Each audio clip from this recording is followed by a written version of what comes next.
Muy buenos días a todos. Vamos a dar inicio a este panel que hemos organizado.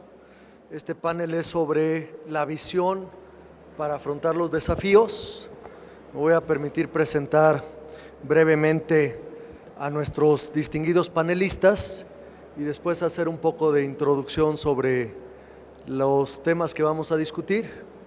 Y posteriormente queremos pasar a un intercambio de ideas, mensajes y algunas de las visiones que compartimos entre todos, y después daremos un espacio para que podamos platicar con ustedes y que puedan tener la oportunidad de presentar algunas de sus ideas a los panelistas.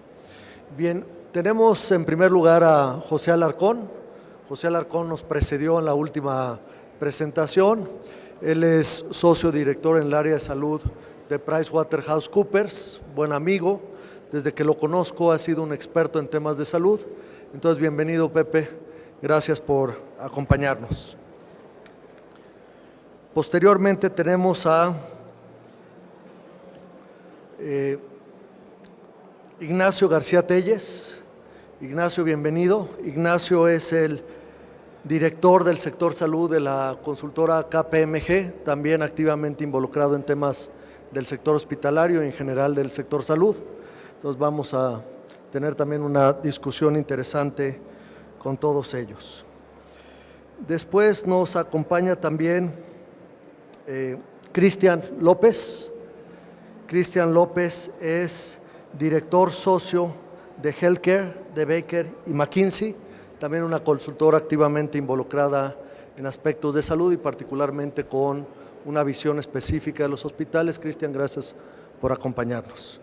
Bien, quisiera pasar a generar un poco de contexto de lo que vamos a discutir. Esta sesión es un tema de visión.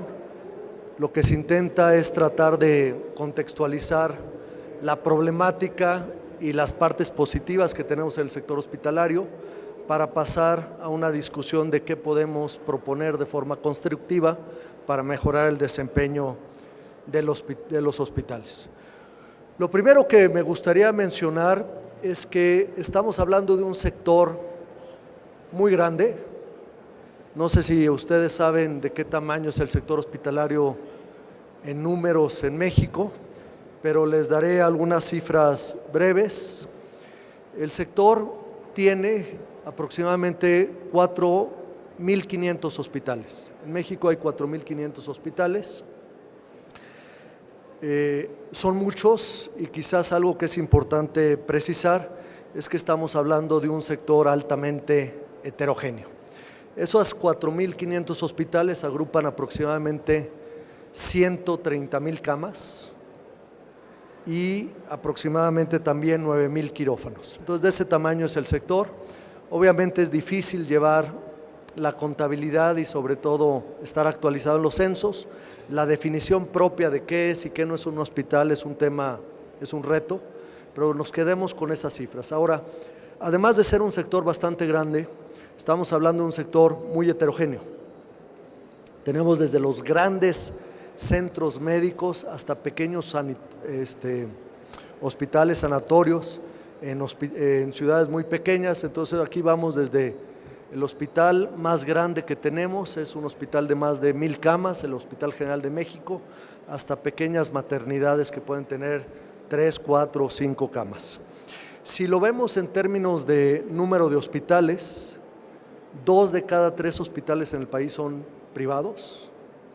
2 de cada 3 de estos 4.500. Si lo vemos en términos de camas, 7 de cada 10 camas son sector público. Entonces eso nos da una idea de que tenemos mucho más atomización, muchos hospitales pequeños del sector privado, menos hospitales públicos, pero de mayor tamaño en promedio del sector público. Si lo vemos en términos de quirófanos, estos 9,000 quirófanos de los que hablábamos, 5 de cada 9 quirófanos están en el sector privado, 4 de 9 quirófanos están en el sector público. Entonces, si bien hay más camas del sector público, hay relativamente más camas en el sector privado, lo cual nos dice que tenemos un sector distinto en términos de que el sector público es más médico en actividad hospitalaria y el sector privado es más quirúrgico en su actividad hospitalaria. Eso nos da la idea de lo que está sucediendo. Si pasamos de simples cifras a términos de desempeño medido como la eficiencia, la actividad de los hospitales, estos 4.500 hospitales, 130,000 camas, arrojan aproximadamente 7.5 millones de hospitalizaciones, de egresos, una actividad muy importante. De esas, aproximadamente el 75% de los egresos son del sector público, 23% del sector privado. Entonces tenemos un sector público que genera la mayoría de la actividad. Y si vemos cuál es la rotación de las camas, cuántos egresos arroja cada una de las camas, estamos más o menos en 65 egresos cada cama del sector público y 50 egresos cada cama del sector privado. Entonces hay un tema de intensidad de uso mucho más cargada al sector público que al sector privado. Y por último, podríamos ver algunos aspectos también de la eficiencia en la parte quirúrgica. Una de las cifras que vi recientemente es que cada quirófano, en general tenemos mucha subocupación en hospitales, en camas, también tenemos subocupación en hospitales privados, lo cual es una paradoja porque tenemos una población subhospitalizada. Los mexicanos estamos subhospitalizados en términos de egresos por 1,000 comparados con otros países, pero también tenemos un sector hospitalario subutilizado. Entonces, una coexistencia y una ineficiencia. La población necesita más servicios hospitalarios y los hospitales no se usan al 100% como se podrían usar. Pero en términos quirúrgicos, cada quirófano en el sector público arroja aproximadamente 2.5 cirugías, mientras que en el sector privado arroja 0.5 cirugías por quirófano. Entonces, una capacidad ociosa muy importante de parte del sector privado. Entonces, con estas cifras, que son básicamente cifras de actividad, podríamos estar hablando de cifras de calidad, de eficacia, de eficiencia, y con todo eso generar todo un panorama muy importante de cómo vemos a los hospitales. Ahora, me gustaría pasarle la palabra a nuestros panelistas. Yo creo que una buena forma de empezaríamos por parte de José, es que nos platicaran brevemente dos cosas, Pepe. Primero, 3 adjetivos de cómo describirías tú al sector hospitalario. Podríamos entrar a los detalles: eficiente, ineficiente, equitativo, alta calidad, baja calidad, características básicas de cómo pensamos que es el sector hospitalario. Y en función de eso, si nos pudieras platicar también cómo ves el futuro, que nos pudieras decir de estos desafíos que podríamos comentar, cómo ves el 2030. 2030 es un año interesante porque muchas metas nacionales e internacionales están fijadas en el 2030, nos quedan 13 años para llegar al 2030, pero los objetivos de desarrollo sostenible están en función del 2030, otros parámetros internacionales. ¿Cómo ven ustedes un sector hospitalario en los próximos años, y en particular, si nos pudieran dibujar, imaginar cómo sería en el 2030? Gracias, Eduardo. Pues bueno, realmente con la heterogeneidad que plantea, realmente es un reto esquematizarlo, pero déjeme ponerlo así. Yo esta vez utilizaría tres adjetivos, ¿no? Un primer adjetivo sería con zonas de excelencia, sería el primero. El segundo sería fragmentado y el tercero sería desintegrado. Con zonas de excelencia, porque sí hay que reconocer que tanto del lado público como privado tenemos clústeres y parques de atención realmente excelentes, ¿no? Como puede ser el Centro Médico Nacional Siglo XXI, como pueden ser los institutos nacionales en el sur de la ciudad, como podría ser La Raza, como podría ser hospitales públicos importantes que tenemos en Jalisco, en la zona norte. Entonces sí hay que reconocer que hay zonas de excelencia y lo que tenemos ahí es el reto de cómo esa excelencia explotarse y cómo llevarse a otros lados, ¿no? Eso en primer lugar en la parte pública, esas zonas de excelencia. Y tenemos en la parte privada grandes zonas de excelencia en términos de los hospitales high-end que ya comentábamos, que inclusive desde el punto de vista de turismo médico son altamente apetecibles, como la red que tenemos de Grupo Ángeles o la red americana de Christus Health, que tiene base en Monterrey, que ha crecido últimamente en grandes partes de la República, ¿no? Entonces, ese sería el primer adjetivo. Hablamos de fragmentado porque precisamente, como lo remarcábamos en la plática anterior, tenemos grandes hilos de los hospitales del IMSS, de los hospitales del ISSSTE, de los hospitales de la Secretaría de Salud, de los hospitales privados, y a veces hay zonas, como lo podemos ver en la misma zona geográfica del Centro Médico Nacional Siglo XXI, como en esa misma zona tenemos capacidades, se puede decir, duplicadas de hospitalización y donde no necesariamente conviven unas con otras, ¿no? Entonces, en ese sentido, lo veo fragmentado y desintegrado en términos de las redes de salud. Aquí es más en términos del sector privado. Me parece que el sector público tiene una adecuada integración, pero tiene que suceder esa integración en el día a día, ¿no? Normalmente no vamos nosotros a nuestra clínica, sino nos vamos directamente al área de urgencias del hospital público, porque sabemos que ahí tal vez esté mejor la atención. Entonces serían esos tres términos, Eduardo. ¿Y quieres de una vez pasar a la visión? No, si quieres, sí. De esos tres términos Sí. se desprenden mucho los desafíos. Estamos hablando de un sistema fragmentado, el desafío es cómo unificas. Exacto. Estamos hablando de desintegrado, también cómo haces una cadena, sobre todo asociado a pacientes crónicos que se están moviendo entre espacios del sector salud. Exacto. Y después, por excelencia, entiendo la heterogeneidad.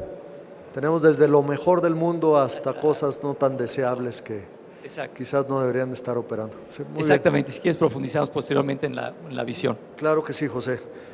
Cristian, platícanos desafíos y caracterizaciones principales del sector. Estoy aquí batallando para encontrar adjetivos en particular, pero quizás sería como un sector ávido de recibir innovación, de buscar formas de implementarla, pero también enfrentándose, y ese sería el segundo, quizá, y la palabra siempre es un tanto difícil escoger también, es no desregulado, pero mal regulado en ese sentido, sin querer decir que es peyorativo o negativo, pero hay áreas de oportunidad muy importantes en el sector en las que para poder adoptar esa innovación, que la vemos allá afuera en el centro de exhibiciones, todos los productos y los servicios que se ofertan al sector hospitalario, tanto público como privado, no estaría todavía listo para recibir esa innovación. Tengo una lista de temas que abordar, pero si nos quedamos con esos dos, y por supuesto me enfoco en esto porque yo vengo de un despacho legal, nuestros clientes nos solicitan asesoría legal, regulatoria y de varios aspectos, y es ahí donde vemos que el sector, tanto el hospitalario por un lado como los proveedores de productos y servicios al sector hospitalario batallan para poder integrar lo que ellos ofrecen y la innovación que traen en el sector. Tenemos un sector que necesita muchos apoyos, digamos, de la proveeduría, asesorías, etcétera, para funcionar a su máximo o deseable potencial. Así es, falta coordinación, como decía acá Pepe, falta articulación de cadenas, falta y por coordinación me refiero a que los actores de ese Sistema Nacional de Salud, ¿no? Dentro del cual los hospitales son un eslabón importante, pero hay muchos otros que participan, falta mecanismos para poder coordinarse mejor, y ahí es donde entra el derecho, en dejar claras las reglas de cómo coordinarse. Claro, es un punto muy importante porque a diferencia de otros sistemas de salud, los esquemas de financiamiento, ya sea el sector público o el asegurador privado, no están parejamente integrados. El sector asegurador básicamente le compra servicios al sector privado y el gobierno financia hospitales públicos, pero no tienes estos cruces donde tienes aseguradoras comprando servicios del sector público, los financiadores de servicios de atención hospitalaria del gobierno, comprando hospitalización en el sector privado, como lo ves en todos otros países. Entonces esa falta de coordinación también es muy característica y eso ya es una ruta a futuro, ¿no? Cómo puedes integrar hacia las redes de servicio y sobre todo al financiamiento. Gracias, Cristian. Ignacio, te pasamos la palabra, platícanos tú, ¿cuál es tu percepción, desafíos, adjetivos del sector hospitalario? Muchas gracias, Eduardo, y gracias a Expomed por la invitación. Creo que nos presentaste a todos, pero a ti nadie te presentó. Eduardo González Pier, uno de los economistas en salud más prestigiados que hay en México, y es un privilegio estar con ustedes aquí en este foro. Mira, 3 adjetivos que vemos que tienen los hospitales o que definen a los hospitales en México. Uno es que es catalizador de oportunidades y de distintos jugadores. Desigual, porque en muchas ocasiones están distribuidos y están ubicados en zonas en donde no deben estar porque no hay la suficiente ocupación, o a veces están en zonas urbanas en donde hay un exceso de oferta y de profesionales de la salud. Y por otro lado es un sector dinámico, porque es aquel espacio de operación del sector salud en donde se llevan a cabo muchas acciones. Y a futuro vemos que el sector hospitalario va a ser aquel que a través de un buen análisis de datos, a través de buenas plataformas tecnológicas que logren sumar a todos los jugadores, proveedores de insumos, de tecnologías para la salud, a través de programas preventivos, check-ups y de diagnóstico oportuno y seguimiento a enfermedades complejas, va a ser el espacio que logre promover que haya mejoría en la salud de la población, poniendo siempre al paciente en el centro, al paciente y a sus familiares, pero sobre todo el paciente lo vemos como un imán que atrae a los servicios, que atrae la innovación y que debe atraer los programas y las políticas. Gracias, Nacho. Entonces, antes de empezar la sesión, le pedí a los ponentes que fuéramos balanceados entre los positivos y los negativos. Conté de adjetivos: desigual, no listo, heterogéneo, fragmentado, desarticulado, más o menos.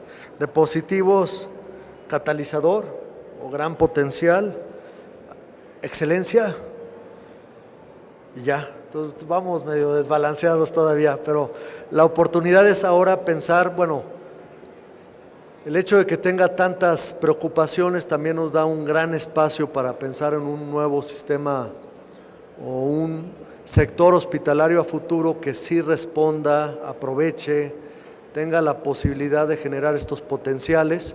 El país y sobre todo los pacientes necesitamos de un sector hospitalario mucho más robusto, mucho más funcional, mucho más centrado en el paciente. Entonces, tomémonos 3 minutos, 4 minutos, empezando otra vez por ti, José.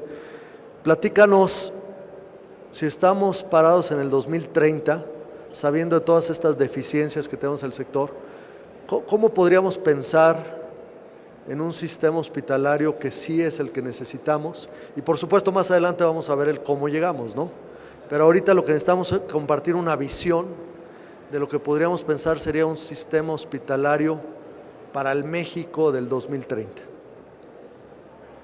Bueno, quisiera que ese planteamiento de esa visión parado en el 2030, ¿no? Ya sucedieron muchas cosas, ¿no? Y por lo tanto tener una visión que sea supranacional, es decir, más allá del país, porque nuevamente no nos podemos ver aislados. Y para ir más allá del país, quisiera tomar como ejemplo la Alianza del Pacífico, que esta alianza, como recordarán ustedes, es una alianza que se tiene entre Chile, Perú, Colombia y México, para tener un intercambio financiero y un intercambio tecnológico y en diferentes aspectos, que incluye al sector salud. Hay un capítulo importante en la Alianza del Pacífico en relación a regulación farmacéutica y regulación de dispositivos médicos, para que esa regulación sea pareja entre los países. Entonces, lo que yo me imagino en el 2030 es que logramos potenciar esa Alianza del Pacífico para que, sabiendo que la capacidad del país en investigación es limitada, si queremos investigar de todo y por todo, para decir, bueno, miren, hay un centro de excelencia de desarrollo e investigación en oncología en Chile, que es un miembro de la Alianza del Pacífico, que por si a mí me llama la atención, los chilenos son muy propensos al cáncer. Entonces, por ahí que todo lo que fuera investigación en cáncer lo centráramos como región en Chile. Luego, pensando en Colombia, tienen excelentes centros oftálmicos y todo lo que puede ser investigación alrededor de oftalmología lo pudiéramos centrar en Chile.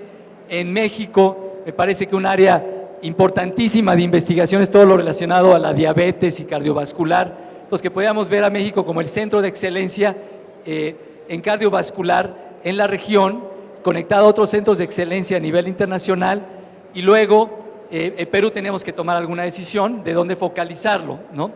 Entonces, en primer lugar, una visión de estar operando en un esquema de atención a la salud supranacional. El segundo nivel sería un esquema en donde, colocado ya en el país, y vamos a pensar que estamos en el Centro de Oncología chileno, donde hubiera una sinergia clara, patente, aterrizada entre lo que es la parte clínica, la parte académica y la parte de investigación. Es decir, que esos grandes centros de atención, en el que tuviéramos aquí de cardiología en México, que realmente tuviera esa trilogía en donde hubiera investigación de avanzada, donde hubiera academia de avanzada en los temas, y en el mismo centro o parque de atención se diera también la parte clínica enriquecida por la parte académica y de investigación. Y un tercer nivel, que yo creo que es el que estamos buscando todos los mexicanos, son los modelos como el que tal vez ustedes conozcan de Kaiser Permanente, ¿no? Un poco lo que decía Eduardo en relación a la integración del seguro privado con los hospitales. Es decir, yo tener un seguro en donde yo supiera, tuviera mi médico familiar, y ese médico familiar fuera mi puerta de entrada al sistema hospitalario, que me diera seguimiento con una salud preventiva vía las ICES, ¿no? Las instituciones de seguros especializadas en salud, que hubieran evolucionado para que cuidaran de mi salud, que ese médico familiar tuviera una visión de mi expediente clínico electrónico y él fuera el que me referenciara a la red, y como tuviera la responsabilidad de la parte de el costo del asegurador con la parte de la atención en la misma, digamos, en la misma sombrilla, en todo lo que le interesara a ese médico en la parte clínica, sería mantenerme sano, ¿no? Y por lo tanto tener programas de alimentación, de nutrición, de ejercicio, que promovieran estar sano, para que yo no tuviera ya que entrar a los siguientes niveles de la red. Entonces sería básicamente así como lo podía visualizar: nivel supranacional, integración clínica, investigación académica y una red integrada de atención, Eduardo. Buenísimo, súper interesante, porque la parte internacional, creo que hacia allá vamos. Otros países ya tienen redes regionales o internacionales de servicio, grandes complejos hospitalarios que rebasan fronteras. México ya se está moviendo a la parte internacional de pacientes. No todos los pacientes que se tienen en México tienen que ser mexicanos, puede haber turismo. Turismo es una palabra, sí, sobre todo si es más de excelencia, no es turismo, ¿no? Es más bien un intercambio de servicios de excelencia, pero también puedes tener hospitales en redes. Ya muchos hospitales líderes en México tienen alianzas estratégicas con hospitales en Estados Unidos o en Europa, algunos también con América Latina. Luego puedes pensar en los médicos o los profesionales de salud que también hagan un tipo de estancias cruzadas donde se fertilizan las ideas y las prácticas, y es muy importante, y la investigación en desarrollo, los polos de excelencia. Y una parte interesantísima, creo, es esta idea de que en el 2030, más que pensar en un hospital como un ente aislado que recibe pacientes y se paga de bolsillo, es algo más coherente, una misma sombrilla, como dices tú, donde está el pagador, está el hospital y está el primer contacto. Y hay mucho más continuidad. Eso es una gran visión. No está fácil, pero bueno, es una visión muy, muy interesante. Entrar en un umbral de mayor vulnerabilidad.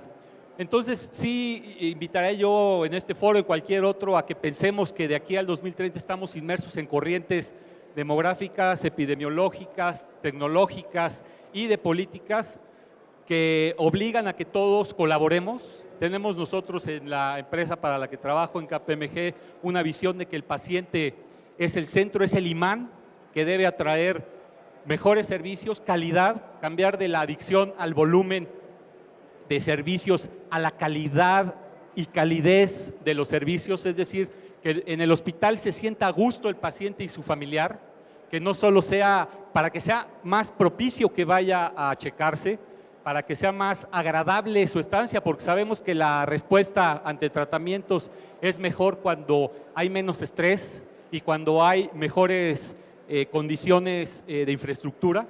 Entonces, por ese lado es que de aquí al 2030 todos los que nos apasiona el tema estamos frente a retos bien interesantes. Gracias, Nacho. Dos elementos interesantes. ¿Te imaginas un sector hospitalario despolitizado? O sea, lo que entiendo por eso es que los hospitales traen una agenda a veces más política que de atención, se inauguran muchos hospitales, la concentración es sobre la obra, sobre el listón, no tanto sobre el servicio.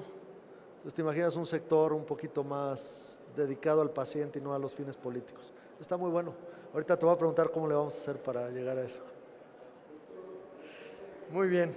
Entonces, creo que la idea es, traemos una visión, la podemos compartir o no. Quizás lo que arroja esto es que la visión es bastante distinta a lo que tenemos. Creo que podemos separar toda la ruta en los exógenos, de qué tenemos control, de qué no tenemos control. Creo que no tenemos control de los aspectos demográficos. Si uno ve nada más cómo viene la transición de la mortalidad, no hay mucho que podamos hacer, vamos a ser más mexicanos, más envejecidos. La epidemiología podríamos hacer algo, pero no hay mucho que hacer, ya sabemos cuáles son los padecimientos que vienen, ya sabemos más o menos en qué proporciones está la prevalencia.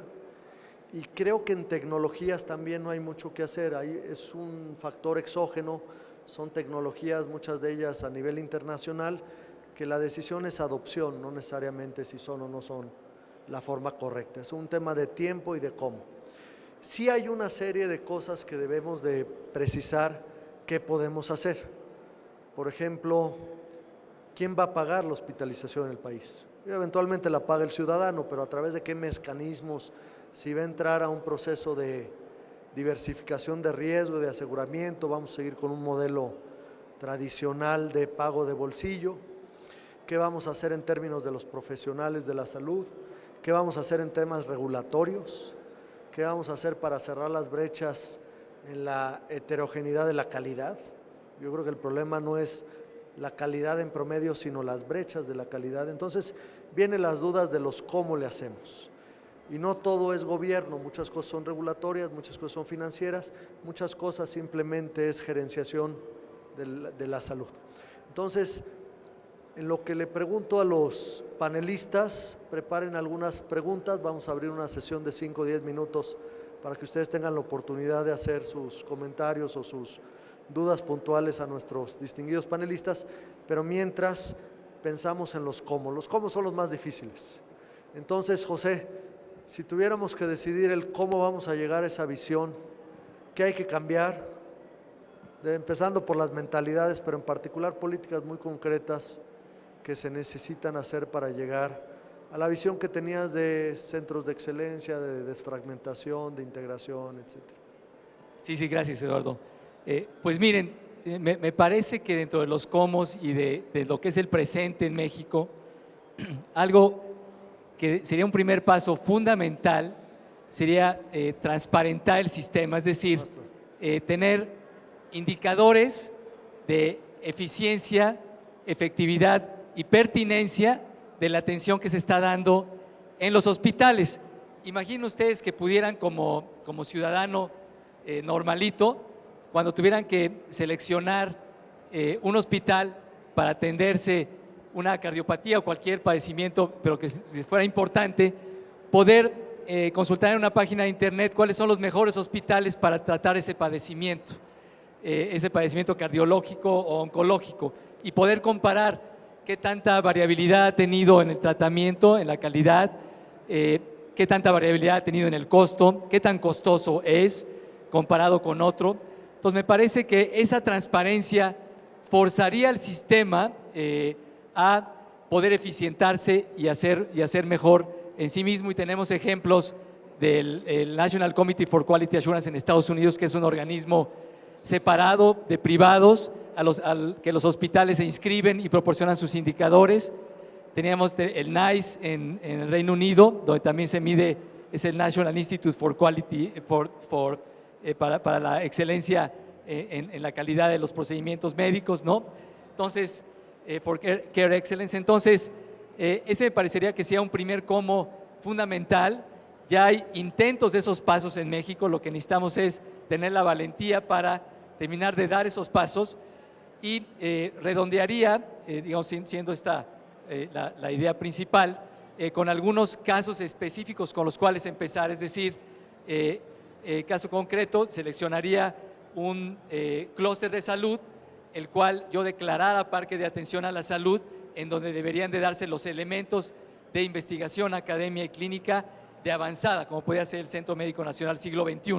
Entonces, hacía una declaración política, pero también en los hechos de esos parques que ya tenemos y que podemos pulir y lucir a nivel internacional, darles recursos adicionales, pero buscarles eficiencias, hacer parques de atención. Ese sería un siguiente paso, y a nivel de la Alianza del Pacífico, iniciar esa coordinación, identificando un primer hospital. En este caso, podríamos decir, si oncología fuera a ser la parte de Chile, cómo vamos a colaborar con Chile, pero dejar que la parte de investigación fuera transferido parte de ese talento a ese país, ¿no? No se puede mejorar lo que no se mide. No, yo creo que le falta, lo que dice José es esencial. En México los hospitales son cajas negras, no sabemos qué sucede dentro de los hospitales. Hay muy pocas señales al paciente de cuáles son los mejores desempeños, y si queremos un sector que pueda ser retroalimentado a través de incentivos a la calidad, a la eficiencia, nos hace falta muchísima información de qué pasa dentro de los hospitales. Cristian, los cómo. Sí, yo creo que una de las partes más importantes en la parte regulatoria es iniciar diálogos, iniciar la discusión entre los distintos actores para poder encontrar esa regulación que falta, ¿no? Siempre enfocado yo en la parte regulatoria. Por ejemplo, en el tema de telemedicina hay muy pocos elementos normativos para que guíen, ¿no? Es cómo se va a implementar esta tecnología en el sistema hospitalario. Ciertamente es una manera de acercar a zonas rurales, ¿no? Como es Ignacio, ¿no? Acercar a la casa, pero sobre todo en la parte rural, la atención médica. No está claro, por ejemplo, qué sucedería si el aparato, ¿no? El robot falla, ¿no? O sea, si hay una corte de energía y el bisturí sigue cortando, ¿no? ¿De quién fue la responsabilidad? Hay ciertos temas como esos que no están abordados y nadie ha empezado esa discusión. Entonces, una manera de enfrentar eso es empezar de una vez el diálogo, no esperar a que eso suceda y entonces nos encontremos con un marco que es insuficiente y la tecnología tenga que ser detenida porque sucedió algo grave y haya que tomar acciones para, como siempre dicen, ¿no? Una vez ahogado el niño, entonces tomar acciones al respecto que son precipitadas, que no son acorde a lo que podría ser lo mejor para el paciente y para la atención médica en México en general. Hay un tema que también mencionó Ignacio, que es la generación de información, ¿no? Estamos ante una nueva era del uso de la información. Se ha generado por muchísimo tiempo ya información, la información está ahí, ahora es cómo usarla. Y para poder usar esa información hay también retos legales, jurídicos en relación a la privacidad de los datos. Ese es de los retos más importantes desde el punto de vista legal, regulatorio, y tampoco está totalmente resuelto.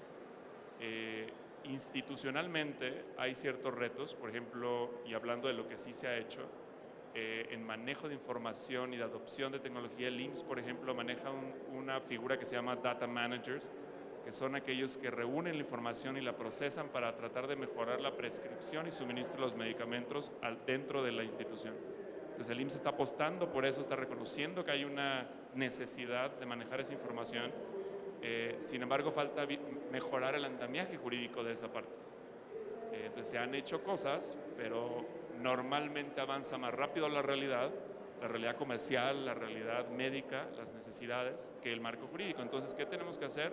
Fomentar ese diálogo constante, ¿no? Y olvidarnos de que se sacan las normas para que duren 20 años, ¿no? Sino que son instrumentos que tienen su ámbito temporal sirven para algo en un momento y que la realidad cada vez más va cambiando más rápido.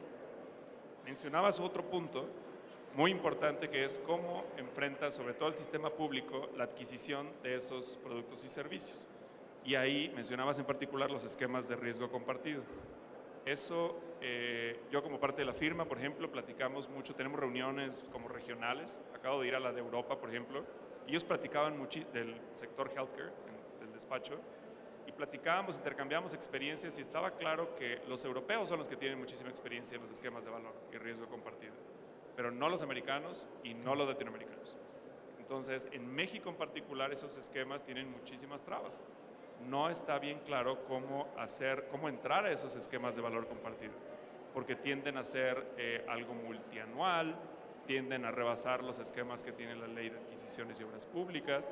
Entonces hay una falta de adecuación en ese sentido. Hay muchas empresas que se han acercado a los grandes pagadores en México, al IMSS, al ISSSTE, a Seguro Popular, o sea, pues van en ese orden más o menos de magnitud, y se encuentran estos problemas, que quieren entrar a estos nuevos esquemas de valor. Y cuando decimos esquemas de valor se refiere a cosas como te voy a pagar solamente por aquellos tratamientos que sí hayan funcionado al paciente, que tengan resultados. Entonces hay muchos términos ahí, ¿no? De valor, por resultados. Sin embargo, la adquisición por parte del Estado de esos productos y servicios se vuelve complicada porque el marco jurídico, de nuevo, no está necesariamente listo para llegar a ellos.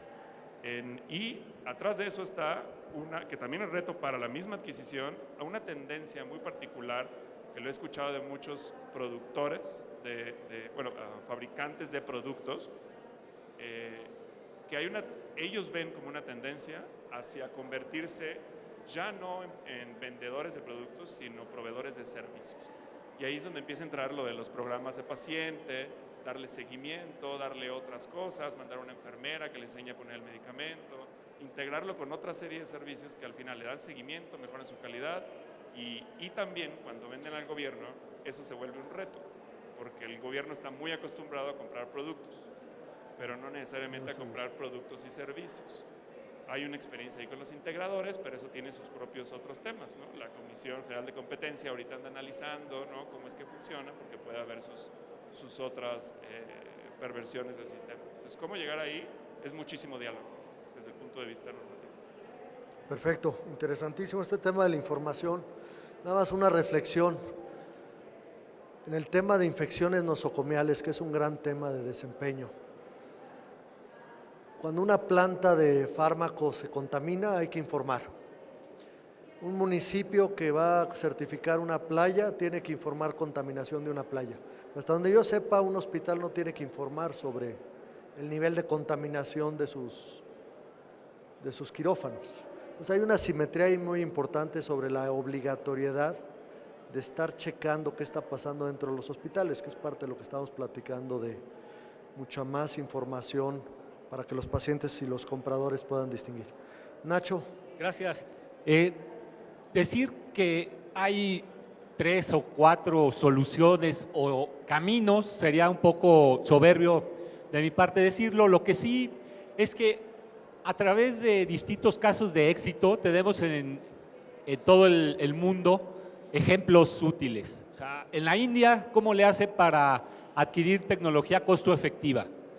En Francia, ¿cómo le hacen para la libre elegibilidad de médico de familia? En Escandinavia, ¿cómo combinan la parte de investigación, educación y servicios? Yo creo que hay que voltear a distintos países con casos exitosos y adecuarlo a la realidad mexicana, caso por caso. No es lo mismo planear para un hospital de especialidades que para un general, que para un estado de la República. Entonces, en ese sentido, hay que hacerlo proyecto por proyecto de manera integral y de manera en la cual los drivers sean el paciente en el centro, la contención de avance en enfermedades, la medicina genómica y la medicina personalizada son temas que todavía nos pueden ayudar. Eduardo, ahí sí creo que si bien la epidemiología ya como un tren va en avance, yo creo que todavía podemos cambiar las vías a través de este tipo de desarrollos de medicina personalizada para que el destino final no sea el peor, sino lo podamos controlar como proveedores de insumos, como consultores, como la gente en el sector gobierno que administre las políticas. Entonces, voltear a ver qué está pasando en otros lugares del mundo que es útil, el que las empresas proveedoras de tecnología se suban a esquemas de pago basado en valor, basado en resultados, eso es muy importante. Y la parte, reitero, de la colaboración entre los participantes. Gracias, Nacho, importantísimo. Una nueva agenda, pagar por resultados.